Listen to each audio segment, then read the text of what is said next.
Capítulo 4. Algo aún más importante. El 6 de abril de 1923, Robert Liddell presentó a su hermano a 80 hombres que se dieron cita en el salón de actos del ayuntamiento de Armadale. Los hombres le victoriaron cuando Eric se puso de pie. Se balanceaba nerviosamente, odiaba ser el centro de atención. Por un momento se quedó de pie y no dijo nada. Luego respiró profundamente y comenzó a hablar. No habló como un predicador desde el púlpito o como un maestro en el aula, sino tranquilamente, como charlando con un buen amigo. Dijo que Dios mantenía el control sobre su vida y que él aceptaba todo lo que sucedía porque era lo mejor para aquel momento. También dijo que sabía que Dios le amaba mucho, lo mismo que a todos los que estaban sentados en el salón. Luego le dio las gracias por escucharle y se sentó. Para sorpresa de Eric, al día siguiente, todos los periódicos de Escocia mostraban una foto suya y un reportaje de su charla en Armadale. El hombre que aborrecía llamar la atención sobre sí mismo era ahora más famoso que nunca. Cuando Eric presentó su primera charla como cristiano, muchas iglesias y grupos evangelísticos comenzaron a invitarle a sus reuniones. A la semana siguiente asistió a la alcaldía de Rutherglen, en las afueras de Glasgow. Eric les presentó el mismo mensaje que dio antes en Armadale, relatando en la misma forma sencilla. De pie frente a aquella gran audiencia, Eric se dio cuenta de que había recibido un don, el don de la fama, y que podía emplearlo para exponer el mensaje del Evangelio a miles de personas. A partir de aquel momento, nunca volvió a mostrarse tímido delante de una gran audiencia. Es más, procuró aceptar todas las invitaciones que recibía. Si Eric pensó que su vida había sido muy ocupada, en este momento era ajetreadísima. Durante la semana asistía a clases y estudiaba. Los fines de semana acudía a reuniones de atletismo y daba charlas en lugares que encontraba de paso. Algunos comentaristas deportivos comenzaron a afirmar que Eric Liddell intentaba hacer demasiadas cosas y que al final su carrera deportiva resentiría. Pero solo había que fijarse en las carreras que Eric disputaba en Escocia para darse cuenta de que eso no era cierto. Parecía suceder justo lo contrario. Cuando más tiempo dedicaba a las charlas, tanto más rápido corría. Cuando se le preguntaba cómo podía correr tan rápido, solía contestar que corría lo más veloz que podía en la primera mitad de la carrera y después pedía a Dios que le ayudara a correr aún más rápido en la segunda mitad. En la mente de todo niño o niña de edad escolar que ha ganado alguna vez una carrera, se cobija el pequeño sueño de que algún día pueda ganar una medalla olímpica. Eric lo había soñado por largo tiempo, de manera que cuando se anunciaron las pruebas de selección del equipo británico para asistir a los Juegos Olímpicos de 1924, sintió gran deseo de realizar el ensayo. Las pruebas se celebrarían en Stamford Bridge, Londres, a 1 de julio de 1923, y los Juegos Olímpicos en París, exactamente un año después, en julio de 1924. Aunque Eric era el mejor velocista de Escocia, no tenía automáticamente asegurada una plaza en el equipo olímpico que presentaría al Reino Unido. Gran Bretaña estaba compuesta por Inglaterra, Irlanda del Norte, Escocia y Gales, y cada uno de estos países tenía sus propios y excelentes atletas. La única manera de asegurarse una plaza era llegar entre los primeros finalistas de cada especialidad en el Campeonato Británico y pruebas olímpicas en Stamford Bridge. Eric consiguió eso y más. Ganó ambas eliminatorias y ambas finales. Además, batió un nuevo récord británico de las 100 yardas en 9.7 segundos. Este récord seguiría en pie 35 años hasta cuando Peter Radford lo superó en un segundo. Eric superó los 200 metros en 21.6 segundos, su mejor tiempo en esa distancia. Al final de la competencia, recibió la Copa Herbie al mejor atleta del año y algo aún más importante para él, una plaza en el equipo olímpico británico. Se clasificó para las pruebas de 100 y 200 metros. Los Juegos Olímpicos empleaban el sistema métrico para medir la distancia de los distintos eventos. 1 metro es aproximadamente 3 pulgadas, unos 9 centímetros más largo que una yarda. Cuando fue anunciado el equipo, todos los periódicos de Gran Bretaña publicaron artículos acerca de la máxima esperanza del país para obtener la medalla de oro en la prueba de los 100 metros planos. El fin de semana siguiente los diarios anunciaron algo más sorprendente. Eric había realizado un milagro. Al menos eso parecía a los ojos espectadores que se dieron cita en Stoke-on-Trent. Él representaría a Escocia en una competición contra Inglaterra e Irlanda. Participaría en los 400 metros, una vuelta completa a la pista. Eric casi nunca corría esta distancia en competencias, por lo que no se le consideraba el favorito. Le tocó el carril interior, el más conveniente para correr. Como de costumbre, saludó previamente a sus adversarios, el último de los cuales fue el corredor inglés J.J. Gillies. Gillies corría por la calle continua a la de Eric. Cuando sonó el pistoletazo, tanto Gillies como Eric ejecutaron una buena salida, pero solo se necesitó un segundo para que ocurriera una desgracia. J.J. Gillies, ansioso de conseguir una buena posición en su carril, chocó con Eric y le derribó sobre el césped. El estadio emitió un rugido de asombro. Gillies se les arregló para recuperar el equilibrio y continuar corriendo, pero Eric quedó tendido en la hierba. La carrera había terminado para él, o eso pensó. Supuso que había sido descalificado. Súbitamente, no obstante, vislumbró que uno de los oficiales le indicaban frenéticamente que se levantara. Aparentemente no había sido descalificado, de modo que se dio un salto y se lanzó detrás de los demás corredores, quienes le sacaban ahora una ventaja de al menos 18 metros. Como estas carreras se ganan por centímetros, parecía imposible que Eric pudiera darles alcance. Pero de algún modo corrió cada vez más rápido. Pronto la multitud se puso de pie, bramando de entusiasmo. ¿Sería posible que Eric diera alcance a sus oponentes? ¡Sí! Llegó a la altura de los más rezagados. Con solo 36 metros por delante, estaba ya en la cuarta posición. Echó la cabeza hacia atrás aún más de lo normal y obligó las piernas a moverse más rápido. Sus piernas le obedecieron. Mientras los corredores encaraban la recta final, Eric recuperó posiciones hasta emparejarse con el primero. Entonces, tras un esfuerzo sobrehumano, traspasó la línea de llegada en primera posición. Eric se derrumbó en la pista totalmente exhausto. Su entrenador y compañeros de equipo le sacaron del estadio en camilla y el gentío se puso de pie y victorió a su nuevo campeón. La proeza que hizo Eric Liddell aquel día ha sido considerada como la mejor ejecución de los 400 metros de todos los tiempos. Llegó a Escocia con una aureola de héroe. Una vez más hizo que los escoceses se sintieran orgullosos. Sus paisanos aguardaban impacientes los Juegos Olímpicos para ver a su héroe ganar la medalla de oro en los 100 metros planos. No obstante, las cosas no sucedieron así. Una mañana de abril de 1924, 3 meses antes del comienzo de los Juegos Olímpicos, Eric recibió una lista de las pruebas que debía participar. Al lado de cada una se indicaba la hora de la celebración de las eliminatorias y de las finales.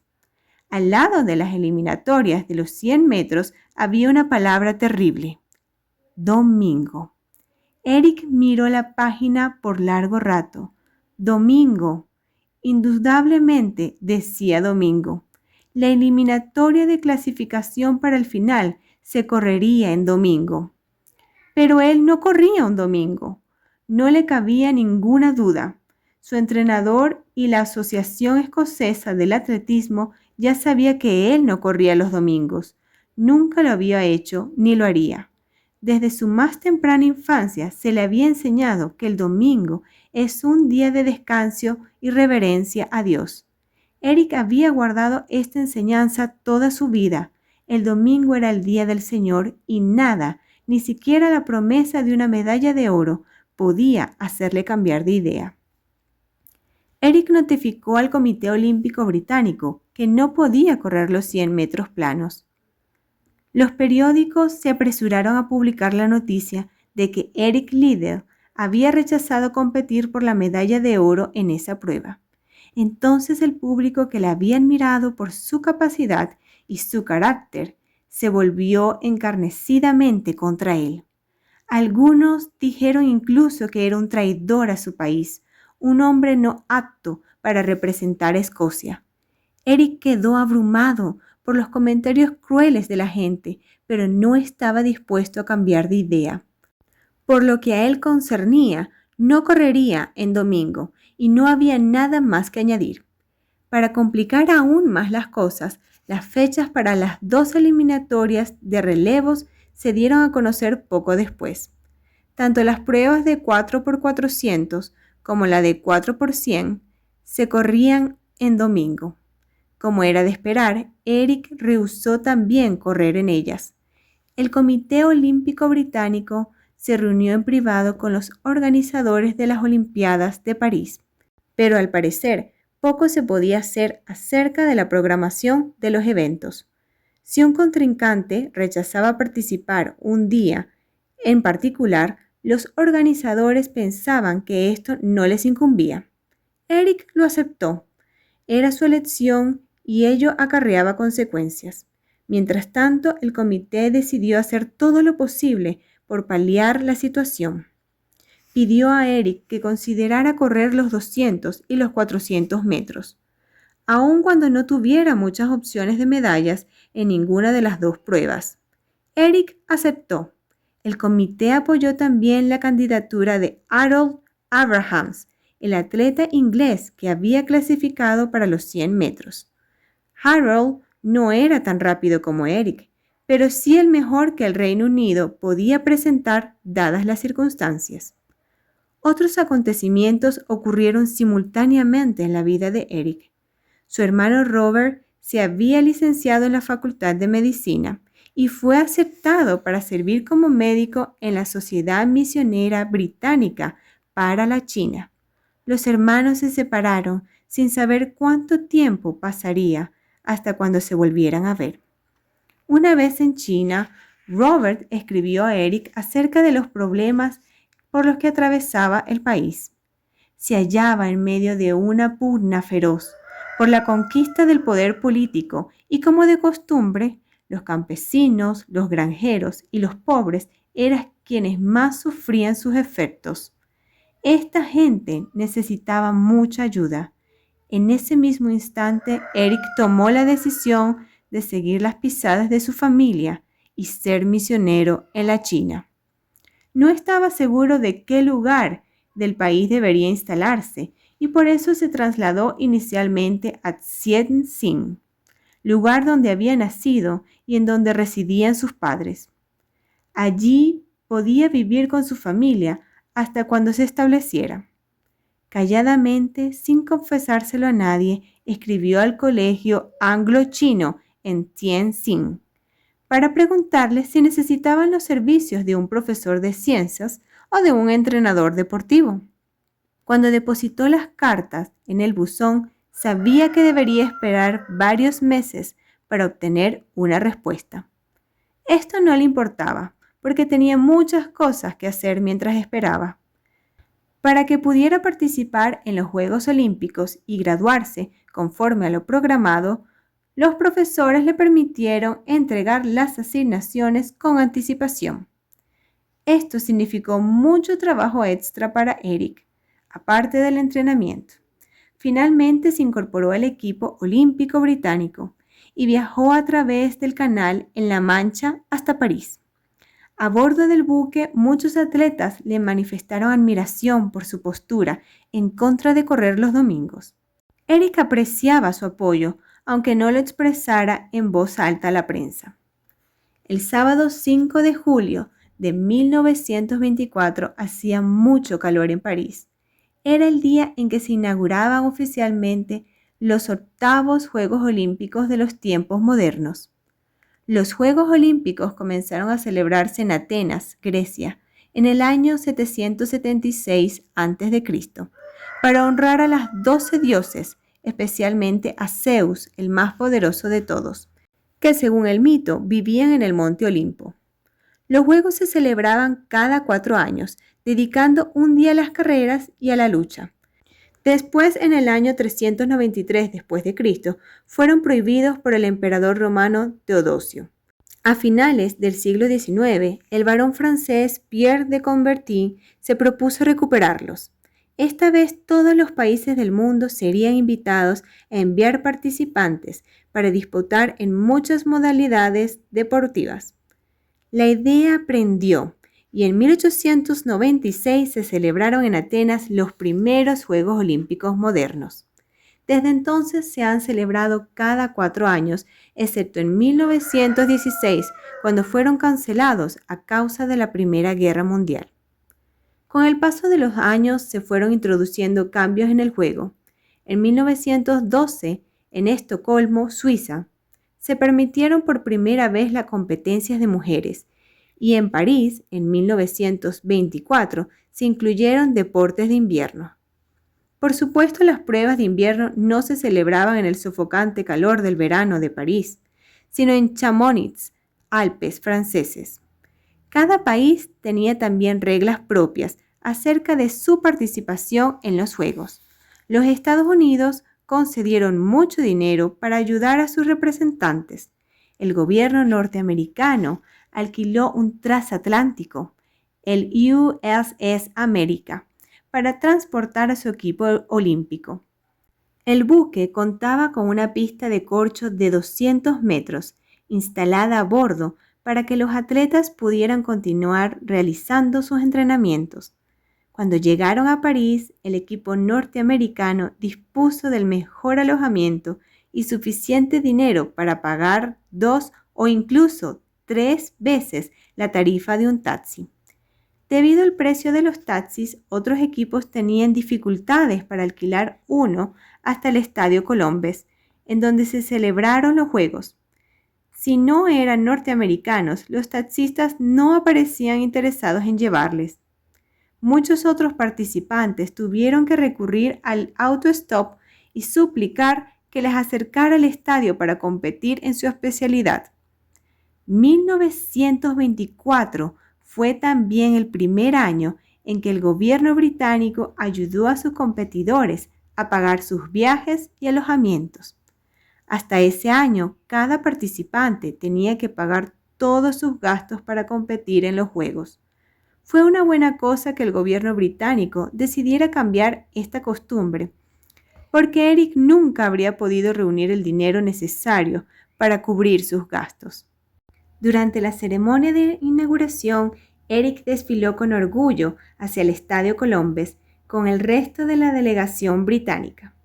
La bandera de la Union Jack ondeaba ligeramente sobre ellos. El equipo vestía de azul y blanco, las mujeres con faldas blancas y chaquetas sports azules y los hombres con pantalones blancos y chaquetas azules. Los hombres llevaban sombreros de paja blanco.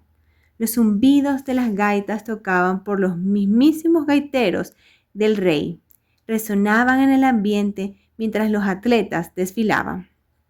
Cada miembro varón del equipo se quitó el sombrero en señal de respeto al pasar delante del podio, desde donde el presidente de Francia y el barón Pierre de Coubertin presidían de pie la ceremonia. Uno por uno, el resto de los equipos entraron al estadio, hasta cuando 45 equipos se salieron de costado en el centro del terreno. Algunos eran muy numerosos. Solo el equipo de los Estados Unidos contaba con más de 400 participantes. En contraste, China envió solo 2 y Haití 1.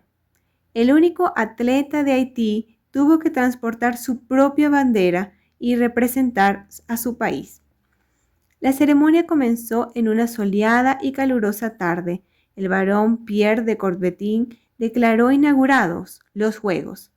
Sonaron los cañonazos, se soltaron miles de palomas y la bandera olímpica ondeó en el estancado aire caliente. Los 60.000 espectadores victoriaban. Los Juegos Olímpicos de 1924 habían comenzado oficialmente. Cuando los equipos se disponían a salir del estadio, Lord Cadogan, jefe del Comité Olímpico Británico, se acercó a su equipo y les deseó mucha suerte. Saludó a los miembros del equipo, se detuvo justo delante de Eric y en voz alta declaró: «Participar en los Juegos es la única cosa que importa en la vida». Lord Cadogan miró directamente a Eric mientras hablaba y este captó el mensaje. Eric Liddell había echado a perder una medalla de oro para el Reino Unido y había muchos que no estaban dispuestos a perdonárselo. En consecuencia, salió del estadio un poco desanimado, pero marchó aún con la cabeza bien alta. Nadie, ni siquiera un noble inglés, podía decirle que un juego era la cosa más importante de su vida. No lo era. A Eric no le importó lo que la gente pensaba acerca de su decisión. No obstante, estaba determinado a rendir al máximo en las carreras en las que iba a participar y esperaría hasta ver resultados. Este mereció todo el esfuerzo que él le había dedicado.